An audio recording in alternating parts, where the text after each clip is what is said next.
Друзья, всем душевный привет из славного города Пермь.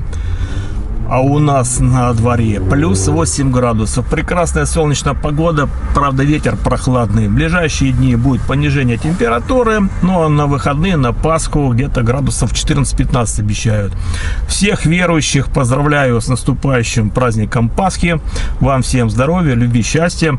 Ну, кто очень такой прямо верующий, воздержитесь от сигарет, от конфет, от алкоголя, от женщин, от всех прелестей жизни и погрузитесь в правильные мысли, в правильные думы. Ну а сегодня я хотел бы с этой стороны экрана в очередной раз с вами поболтать по поводу моторчиков, автомобильчиков, устройства, как с инженерной точки зрения. На ютубе очень много различной информации. Каждый сам себе режиссер, каждый бегает своим телефоном, своей камерой, своими микрофонами, со своими локациями и снимает все, что ему нравится, и всем подряд сует. К сожалению, именно вот такой правильной инженерной мысли, как что работает, как что устроено, очень мало.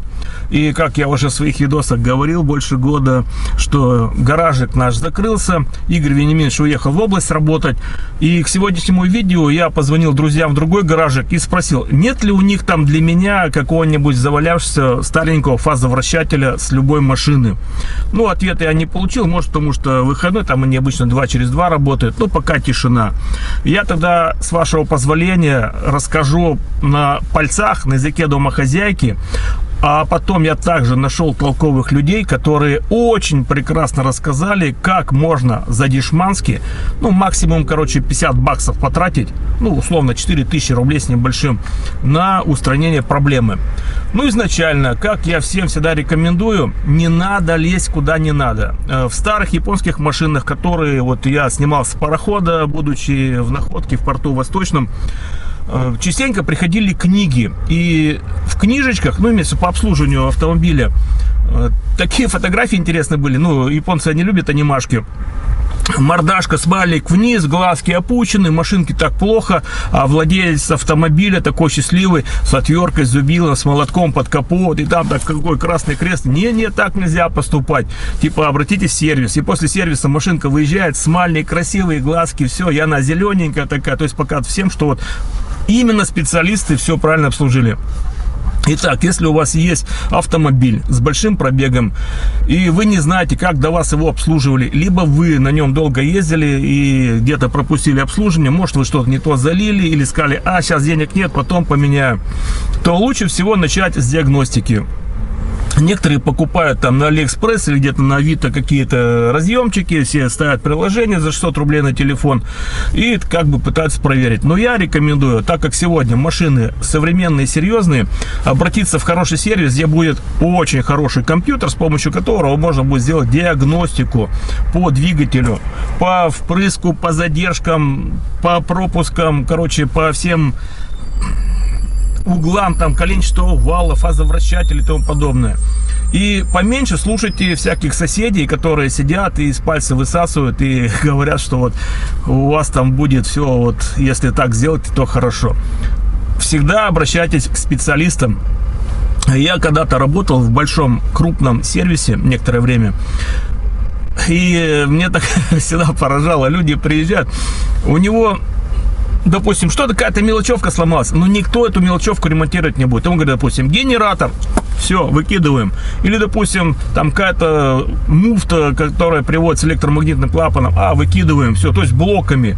Хотя, может быть, и в гараже умельцы могли бы, к примеру, взять там щетки генератора с какой-то другой машины, подточить этот графит и вставить в этот генератор, он заработает. Может, там просто какие-то клеммы надо почистить, ну и тому подобное. Сегодня у нас тема треск фазовращателей. Когда вы говорите, я на холодную завел и все стучало. Ну, первое, что мы с вами можем сделать после диагностики, если нас будут разводить, не глядя на нашу машину, только по слуху, знаете, вот такой приехал, у него камертон в руках у этого механика, и он так, как настройщик пианино, бабах по камертону, камертону, и ухо приложил к вашей машине, и такой на слух сразу говорит: что у вас там фазовращатель надо менять. Фазовращатель стоит денег. Плюс работа. Ну, короче, вообще, как бы, если у вас два фазовращателя, он скажет, надо два менять. Я вам так скажу. Первое, начинается с масла. Мы можем заливать не то масло, которое рекомендует нам мануал по данному двигателю, производитель что рекомендует. И от года к году все меняется, все происходит на улучшение экологии, двигателя все глушатся, зажимаются, делаются вот эти фазовращатели для того, чтобы клапаночки, если, к примеру, там 4 клапана цилиндр, либо на выпуске, если это с турбонаддувом, фазовращатель стоял, потому что на впуске и так воздуха будет много, либо у вас там будет два фазовращателя и на впуске, и на выпуске, и в какой-то период клапана выпускные чуть-чуть приоткрытые остаются, чтобы и также впускные, чтобы часть отработанных газов поступила во впускной коллектор. А если вы посмотрите, впускной коллектор вот какой кишкой вот такой сделан, для того, чтобы вот этот воздух хранился. И обратно с свежим воздухом он туда поступает и как бы лучше дожигается все. Также различные другие системы, которые работают на экологию, и деваться нам, ребята, некуда. Ну, потому что некуда. Будут у нас маленькие моторы, потом, скажем, полторашка будет на 3 цилиндра, потом мы на АКУ перейдем, то есть АвтоВАЗ впереди планеты все был, 2 цилиндра двигателя было. Итак, короче, первое, мы проверяем масло, какое у нас залито. Если не по мануалу, его сливаем, может быть, даже двигатель придется промыть каким-нибудь промывочным маслом. Дальше проверяем давление в системе, потому что может его быть недостаточно. Следующее, есть электромагнитный клапан управления именно вот этим фазовращателем, потому что фазовращатель работает у нас, когда двигатель выключен, когда мы заводим его, там стоит такой стопорный штырек, он во всей этой муфте входит в зацепление, и цепь у нас не провисает, и стуков никаких нету. А если у нас вот этот штырек износился, покажу от людей, от умных, как они все вот наглядно и красиво рассказывают с переводом на русский язык, то получается, что муфта в зацепление не заходит, и когда вы запускаете двигатель, цепь поворачивается, а фазораспределитель там на 1,5-2 зубчика еще отстает, и у вас получается стук, треск, и двигатель даже может в каких-то ситуациях не заводиться. Второй вариант, что у нас, как после того, что давление масла в норме, проверяем клапан электромагнитный управлением вот это фазовращателем, а может быть 2 даже стоять их. Бывает, на некоторых машинах стоит сеточка, фильтр прямо на самом клапане, а у кого-то может быть клапан отдельно, а на масляном канале стоит сеточка отдельно. То есть вы посмотрите сами. Все аккуратненько, это дома, в гараже можете сделать, после того, как вы все выяснили. Проверяете работоспособность клапана, на него 12 вольт подается, вы можете при заведенном двигателе попробовать разъем снять, одеть, услышать, что изменения происходят, значит клапан этот срабатывает. Также вы можете этот клапан аккуратненько демонтировать с помощью ВДшки или различных других химий, помыть его, почистить и также попробовать подавать на него 12 вольт. И тогда вы увидите, что клапан срабатывает. У него 2 положения: открыт, закрыт, открыт, закрыт. Все, клапан у вас хорошо. Тогда вы приходите к выводу, что у вас, наверное, все-таки муфта что-то повреждена. И очень такой важный момент, опять 50 баксов по ремонту муфты мы возвращаемся. Если у вас, я прямо буду показывать, как вот в двигателе, который вот у нас стоит, и все фазовращатели, лобовина находятся с правой стороны по ходу автомобиля, когда двигатель у нас стоит поперек. Ну, сейчас везде поперек почти что стоит. Ну, кроме там Мерседесов, еще каких-то моделей. Распред вал. И на нем стоит фазовращатель. Системы все разные. И вот мы с вами рассмотрим Хонду. И на Хонде стакан-то стоит очень хитро. То есть у него зубчики находятся на валу, а сам стакан вот здесь. И 4 или там 5 болтов, которые под внутреннюю грань, там 5 или 6 граней. А если у вас такого ключа нету, ну это я забегаю вперед, вы можете взять такие кривые плоскогубцы и попробовать эти болты открутить. Но это чуть позднее. И что происходит? Вот этот механизм внутри, мы его тоже все рассмотрим, который за счет электромагнитного клапана на определенных оборотах двигателя при определенном давлении масла срабатывает, поступает под вал распределительное дополнительное масло в эти каналы, куда направит этот клапан, и поступает в эту муфту.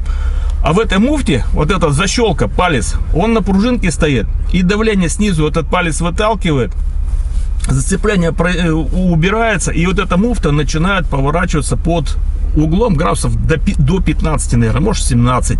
Ну, то есть меняется вот эта фаза газораспределения. И чаще всего может выйти пружинка, которая давит. Она просто просела от времени. Либо под этим вот штырьком грязь скопилась.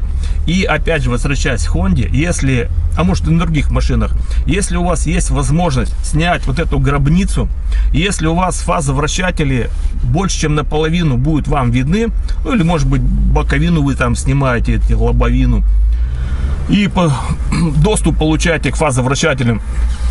И если у вас фазовращатель не как на Kia, а вот мы про Honda говорим, стоит так, что звездочки здесь, а стакан вот тут, и вот с этой стороны просто крышка крепится, вы тогда можете все аккуратненько с тряпочками закрыть, потом стакан со стороны распредвала поджать, потому что вы болты будете выкручивать, крышку вот эту, чтобы у вас эти части-то не развалились, потому что сама звездочка с цепями, она будет на месте стоять, а вот все содержимое, оно может сдвинуться, и чтобы это не произошло, внутри двигателя нанокартоночку положите, и потом выставляете, чтобы у вас пружинка была вверху, там стрелочка есть, аккуратненько выкручиваете болтики, аккуратно, последний не выкручивайте, он у вас наживленный остается, и потом смотрите еще раз, что у вас ручки очумелые, к рукам все прилипает, здесь у вас все закрыто, чтобы, не дай бог, какие-то болты туда свалились внутрь двигателя, где цепной механизм проходит, и после этого аккуратненько снимаете вот эту пластинку. На некоторых моделях она целиком металлическая, на некоторых типа алюминия, но там, где сама вот эта пружинка, клапан ходит, там может стоять кольцо из металла. Ну, как правило, просто вот эта штучка, она ровненькая стоит. И вы вытаскиваете и смотрите, что у вас пружинка просела. Ищите такую пружинку, а лучше заранее, короче, поискать ряд пружинок, купить там по 5 рублей, по 10 этих. И смотрите по своему двигателю, что у вас стояло, и побираете пружинку, которая будет чуть побольше, потому что ваша просевшая. Дальше берете, к примеру, какую-нибудь длинную отверточку, ее намагничиваете и аккуратно вставляете там, где этот клапаночек находится, чтобы этот клапаночек вытащить. И также различными мощными химией брызгаете там, а той же ВДшкой, еще что-нибудь, промываете это все внутри.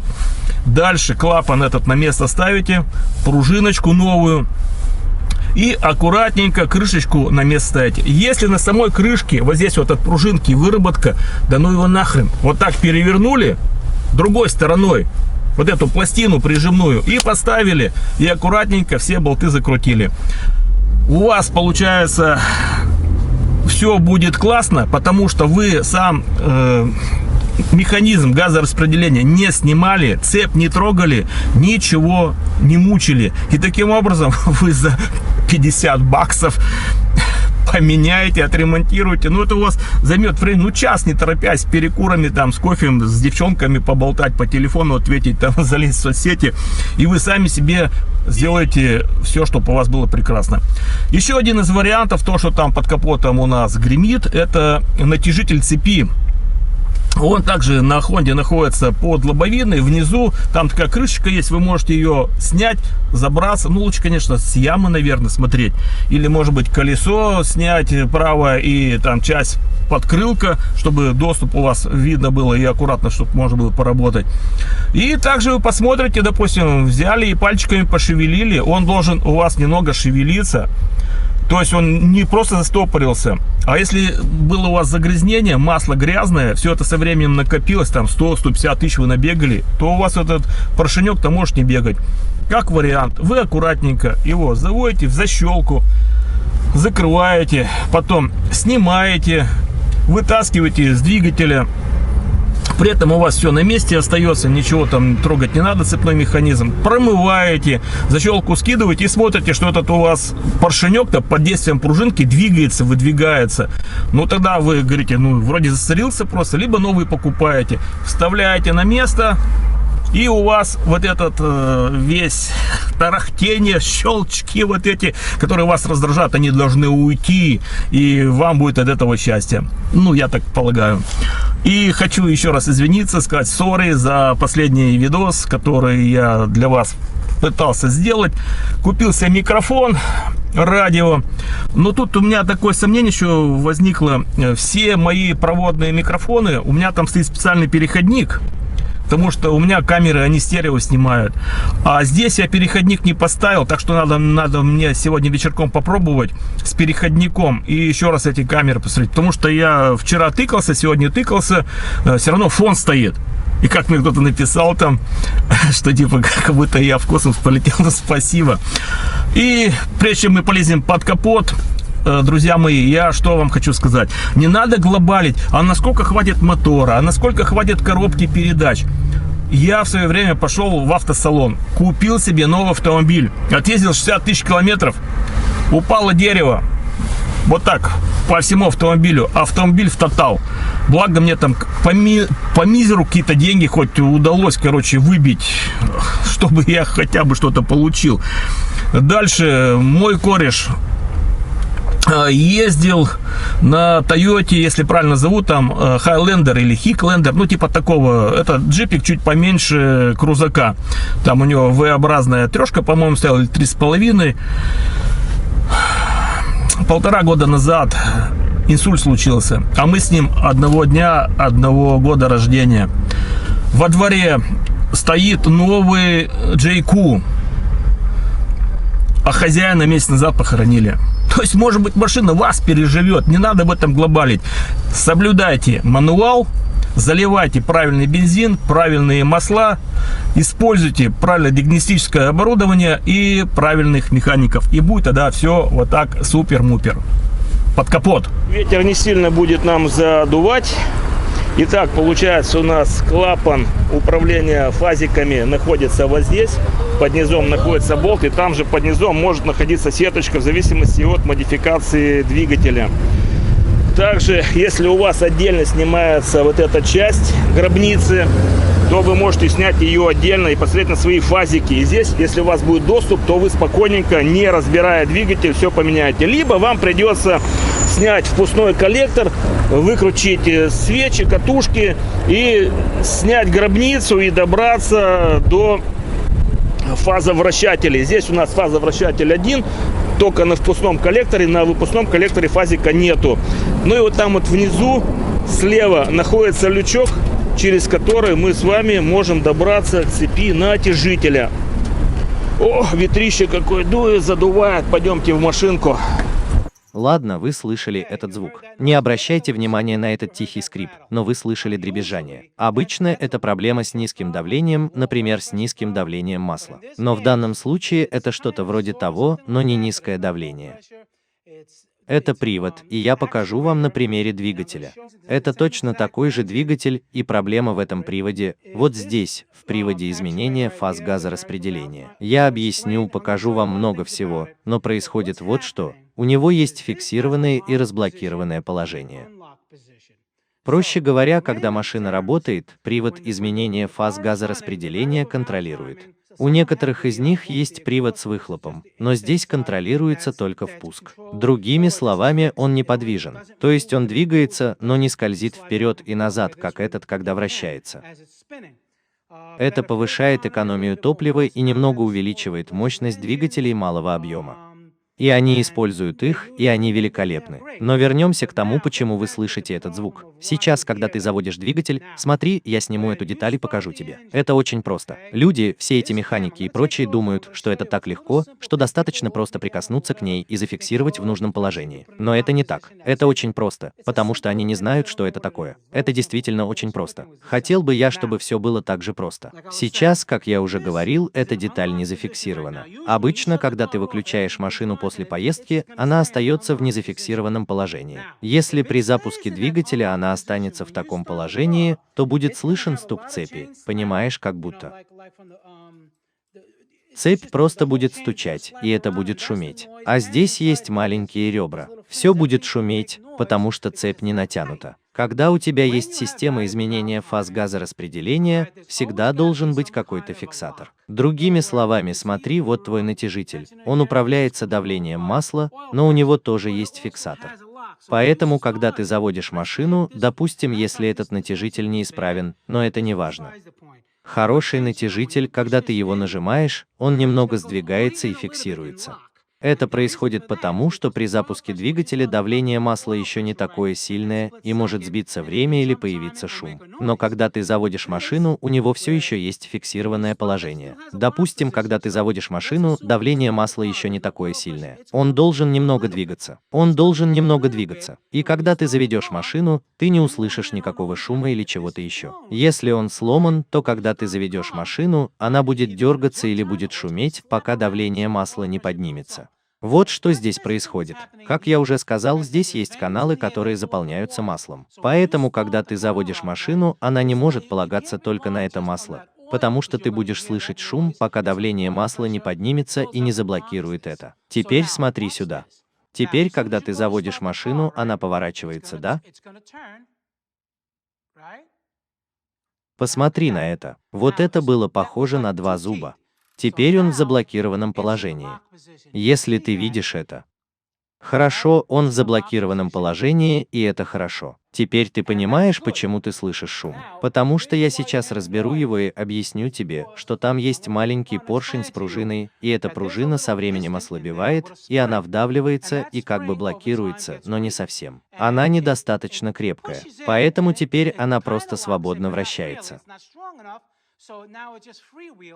И теперь ты слышишь этот шум, потому что при запуске она не находится в заблокированном положении и полагается на давление масла, которое поднимается, и поэтому ты слышишь шум. Я просто открутил болты. Хорошо, теперь сними эту крышку. Хорошо. Здесь в основном находится пружина. Хорошо. Вот новая, которую я только что поставил. Вот эта старая. Все в порядке. Пружина ослабла, и здесь есть маленький поршень, который блокирует распредвалы. И теперь ты слышишь этот шум, потому что при запуске она не находится в заблокированном положении и полагается на давление масла, которое поднимается, и поэтому ты слышишь шум. Я просто открутил болты. Хорошо, теперь сними эту крышку. Хорошо. Здесь в основном находится пружина. Хорошо. Вот новая, которую я только что поставил. Вот эта старая. Все в порядке. Пружина ослабла, и здесь есть маленький поршень, который блокирует распредвалы. Сейчас он заблокирован. Видишь, я же тебе говорил. Когда ты заводишь машину, сейчас все заблокировано. Хорошо, я сниму другую часть и покажу тебе. Видишь, здесь есть маленький поршень. Видишь этот маленький поршень? Он блокируется, когда ты заводишь машину. Хорошо, он блокируется здесь. Ладно, давай представим, что мы его вытащили. Хорошо, представим, что его там нет. Теперь эта внутренняя часть, видишь, с маленькими ребрами, двигается. Это система изменения фаз газораспределения. Эти камеры заполняются маслом. Хорошо. И компьютер решает, когда нужно увеличить или уменьшить время открытия клапанов. Так что если этот штифт не блокируется, видишь этот штифт? Обычно после того, как ты проедешь какое-то расстояние, он не блокируется. Поэтому, когда ты заводишь машину, он должен заблокироваться на долю секунды, чтобы не было никакого движения и не было слышно стука. И эта маленькая пружина контролирует это. Вот эта маленькая пружина. Если поставить пружину потолще, проблема решится, если она не изношена. Они довольно прочные. Эти штуки, знаешь, если в них нет люфта, то все будет в порядке. Так вот, если она не закрепится, то эта часть будет ударяться о стены вон там. Здесь есть небольшое трение, чтобы удерживать ее еще более плотно. Так что поворачивать ее трудно, но вот это поворачивается внутрь сюда. Все в порядке. Итак, когда ты заводишь машину, раздается громкий стук, из-за чего цепь сильно провисает, и именно этот шум ты слышишь до того, как масло успевает заполнить это отверстие. Выровняйте и снова сделайте это цельной деталью, потому что этот поршень вышел из строя из-за пружины. Хорошо, так что я надеюсь, что для тебя это имеет смысл. А то, что мы собираемся делать, ты уже слышал на этой машине. Я собираюсь это сделать. Я собираюсь отремонтировать ее и снять об этом видео. И мы продолжим в том же духе. А теперь, прежде чем мы начнем, позволь мне немного вернуться назад. Все в порядке. Теперь у тебя есть вот это, которое крепится вот такими болтами. Все в порядке, у них есть что-то вроде пятизвездочного болта безопасности или что-то в этом роде. Это не Торкс. Их 5, а не 6. Все в порядке. И у многих людей нет такого специального инструмента. Так что ты можешь сделать то же, что и я. Взять гаечный ключ, надеть его и убедиться, что он хороший, плоский и действительно плотно прилегает. А ты просто расслабься. Они весят всего около 80 фунтов, и ты расслабляешься с первого раза. Сделай это с первого раза. Убедись, что сможешь немного расслабить их, и тогда ты на полпути домой. А теперь вот что тебе нужно сделать. Я дам тебе ссылку, как достать болты вот так. Все в порядке. Если посмотреть на них, то они примерно одинакового веса. И размер головки тоже одинаковый. Все одинаковое. Просто это хорошая шестигранная головка. Я уверен, что они бы поставили ее с самого начала, и мы бы говорили о ней как о 90 фунтах на квадратный дюйм. Все в порядке, можно продолжать. Я оставлю ссылку, где можно их купить. Я оставлю ссылку, где можно купить пружины и как это сделать. Хорошо? Если у вас нет инструкции, то вот ссылка на комплект, в который входят пружины и инструкция. Но некоторые говорят, что эта инструкция не очень хорошая. Теперь я проверю, в каком положении она должна быть. Касмен сидит. Она должна быть в заблокированном положении. Возьму-ка я ключ и проверю. Видишь? Видишь, как она двигается? Она должна быть заблокирована. Другими словами, когда ты заводишь двигатель, она должна зафиксироваться и не двигаться. Понятно? Она двигается. Значит, пружина сломалась. Хорошо, убедись, что ничего не уронишь. Пружину, болт, ничего не должно упасть, потому что тебе придется снять крышку ГРМ, и тебе не обязательно ставить ее в верхнюю мертвую точку. Это не важно, потому что мы просто меняем пружину, но запомни, где она была. Хорошо, сейчас мои стрелки здесь. Видишь, верхняя часть должна быть вот здесь. Если хочешь передвинуть ее туда, то пожалуйста. Я просто хочу сказать, что эта крышка устанавливается только в одном положении. Так что просто отметь, что ты делаешь.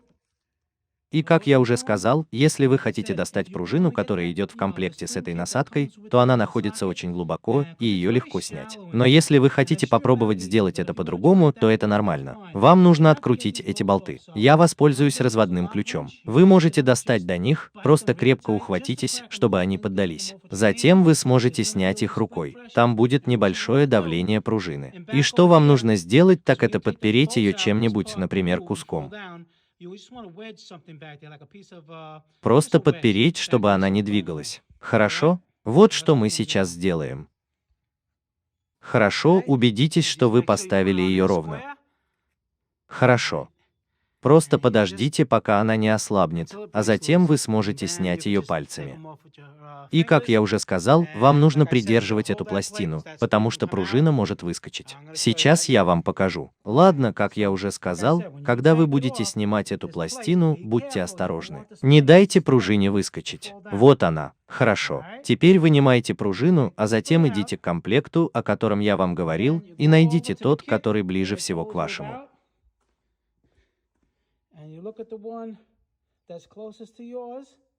Хорошо. У меня есть еще один, и вы можете взять его.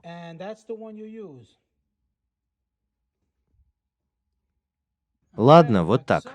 Теперь нужно поставить пластину и закрутить новые болты, все 4 или 5, в зависимости от того, сколько их. Мы будем закручивать их с усилием 80-90 фунтов на дюйм, извините, 90 дюймов на дюйм. Затем еще на 45 градусов вот так. Ну что, друзья, спасибо вам огромное, что в очередной раз посмотрели мои видосы, послушали меня и толковых механиков. Учитесь развивайтесь, и будет вам от этого в кайф. Потому что на сегодняшний день, по моему умозаключению, толковых людей, грамотных людей, механиков все меньше и меньше. Берегите себя, своих родных и близких, и ясного неба над головой. Всем пока и удачи!